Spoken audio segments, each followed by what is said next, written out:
Tiffin తింటుంటే స్వచ్ఛ భారత్ గుర్తొచ్చింది. Tiffin అయితే తినేసి రూమ్కి వెళ్ళిపోయాను. రూమ్ మొత్తం ఎందుకో చూశాను. మోడీ గారి ఇన్స్పిరేషన్తో క్లీనింగ్ స్టార్ట్ చేశాను. వాళ్ళు 1 ఇయర్గా దాచిపెట్టిన సంపద మొత్తం ఒకే రోజు క్లియర్ చేయాలంటే చాలా కష్టం.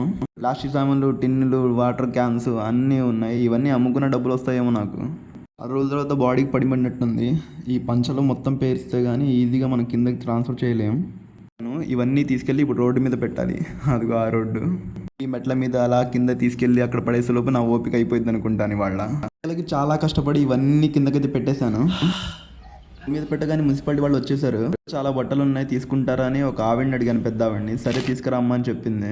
అవన్నీ ఇచ్చేసాను. వాళ్ళు అవన్నీ సపరేట్ చేస్తున్నారు, ప్లాస్టిక్ అట్టలుగా. నేను ఆల్రెడీ కొన్ని సపరేట్ చేసి ఇచ్చాను వాళ్ళకి. మొత్తం కంప్లీట్ చేసి కాళ్ళు చేతులు కడుక్కొని వెళ్ళి ఏరియాని చూస్తే చాలా హ్యాపీగా అనిపించింది నాకైతే. ఇది మొత్తం కంప్లీట్ చేయడానికి నాకు 3 అవర్స్ పట్టింది. అయినా పర్లేదు, ఇప్పుడైతే నీట్గా పూజ గదిలా కనిపిస్తుంది.